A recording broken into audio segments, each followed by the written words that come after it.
Hello everyone, it's Lindsay, and today we are diving into the November Faith Art Box from Creative Retreat Kits. I do have an unboxing of this kit on my channel.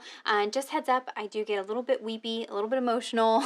It's a pretty personal kit to me. So if you're curious to hear my thoughts about the kit, definitely check out that unboxing video. So I won't be talking too much more about that in here. We're going to be talking more about technique with this video. So I'll be creating a FaithDex card or a FaithDex card, however you want to do that. And they fit right into a system like this, a little box with the dowels, and it slides right in there. I've showed these on my channel. I'll link a video down below all about that. So I went ahead and used a die that I have that's shaped like the card and cut this out of some watercolor paper. All of those resources will be linked down below the video for you guys. So I just went ahead and prepped that ahead of time. This technique can be done in a journaling Bible. Just keep in mind that some of the markers and things I'm using do bleed through, so you may want to prep your page ahead of time. It does seem to work a little bit better on something like mixed media paper or watercolor paper, so maybe you want to do it on a little scrap of watercolor and then fussy cut out your image and then put it in your Bible. That might be another way to do the technique that I'm showing you today. So I mentioned in the unboxing video that I specifically asked for this sketchy little bird so that I could do this fun kind of watercolor technique with water-soluble markers. And so that's what I'm going to show you how I'm going to do today. And so I already have my stamp loaded up. I have a selection of markers, and you'll see here I have a little container. And basically I've thrown together all of my like Jane Davenport, Arteza, and Zig clean color real brush markers. These all are pretty much the same. They are like a real brush tip with a water soluble ink on the inside. Now it is a dye based ink, so like I said, these will bleed through Bible pages if you don't prep them ahead of time. So just heads up on that. But I went ahead and picked out a variety of colors. It doesn't matter if they are, you know, mixing and matching the different companies. That's okay. You just find what works for your budget. And then I picked a little tabby out of my stash. I have the November Faith Art Box here, and then I also have some enamel dots that I had in my stash that match the colors, so I might use those as well. So let me go ahead and put you on fast forward, and I'll talk you through how to do this technique with the stamping. Okay, so I have my stamp loaded up on the block there, and I've got my selection of markers all picked out, and I'm just going to go in and color in the different areas of the stamp. You don't have to be super quick with this. I mean, you don't want to let the ink like dry on the stamp, but you can take your time. Don't rush.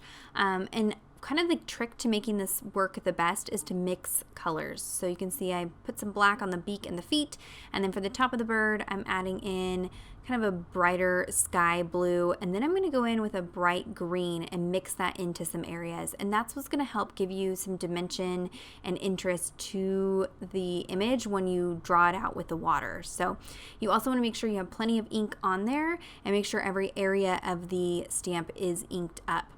For the belly of the bird, I'm going to mix in some brown with a little bit of gray, and you'll see this gray is really pretty. These Arteza brush markers are really nice. Now, I have yet to find a brush marker that is water soluble but doesn't bleed through Bible pages. So just keep that in mind. Most of these water soluble markers, like the distress markers, Arteza brush markers, real quick on screen there, what I did was I huffed on the stamp. So I breathed hot air on the stamp that activates the ink. Anyways, it's just hard to find. They're all dye-based inks, so they are going to bleed through Bible paper.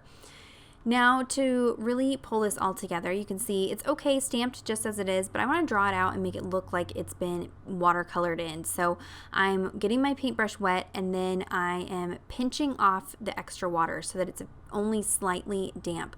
I've seen some comments on past videos that I've done where people were saying they were having a hard time with the water control.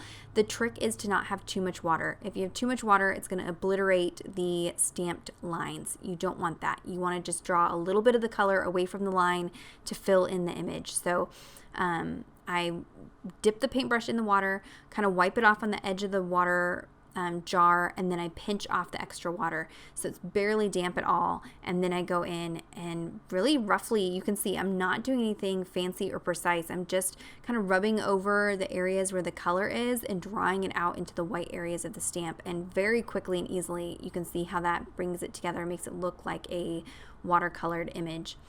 For the ground here, I did mix a little bit of brown and green, And you can always come back in. If you scribble a little bit of color onto the stamp block there and pick it up with your brush, you can paint in more color if there's areas that you want darker or to have more pigmentation. But I thought it was good just like that. For the eyeball, I am going to go in with a gel pen, a black gel pen, and add the eye detail just because I wanted that to be nice and crisp. I didn't want it to be smudged out with the markers.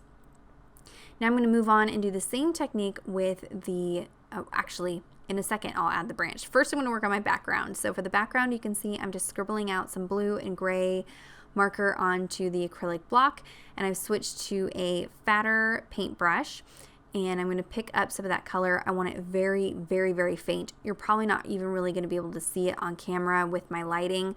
I just wanted a very, very faint grayish blue background around the bird, and I'm really careful to not touch the bird anywhere that's already stamped because that is water soluble markers. They are not permanent, so I can continuously reactivate it with water and it would smush and draw out. You'll see here in a second I actually accidentally touch one of the feet and kind of get the black moving in weird places. I don't want that, so I can take a paper towel and kind of dab up the ink where I don't want it. But very, very, very simple technique, like I said. And these Arteza brush markers are actually really nice markers for this technique. I am adding a few splatters as well. You'll notice I don't know that I've really used these paintbrushes before. I'm slowly upgrading my paintbrushes from like the cheapy packaged ones to these. These are the silver black velvet brushes. I have them linked down below for you guys. They are a little bit more pricey. You do buy them individually, but they're really nice. I think they're squirrel hair, so if that bothers you, if you are not into that, then I totally get it. I don't think that they're like faux squirrel. I think they're real squirrel hair, I think, if I remember correctly. So like I said, if that bothers you, then skip these brushes. For the branch, I'm doing the same thing. So I just mixed in a little bit of brown and green and then huffed on the stamp, and that little bit of moisture in your breath just activates the ink and makes it a little bit more juicy when you stamp it down. I'll go in with the little leaf as well. I'm going to mix in kind of a brighter green and a more olive green and stamp those. Now you can do second generation stamping, which you'll see me do here in a second. So I'm going to stamp and then I'm going to stamp again. So there's a little bit of less ink on that third leaf. It didn't quite work out with this. I had to go in and add a little bit more color into that leaf, but you can do that if you're stamping something like a bunch of grasses, a bunch of flowers, and you want it, some more detailed images and less detailed images, you can second generation stamp. And same thing, just barely wetting my paintbrush and then going in and activating the color and moving it around to fill in the image. And instantly it looks like it's watercolored. I am picking up a little bit of color from the tip of the brush to fill in areas where it didn't have enough pigment. And then that's it for the coloring. So I'm taking a black pen to just kind of outline around my card. Now this is one of the Heidi Swap dies that I used. It does have a tab on the top and I just cut the tab off.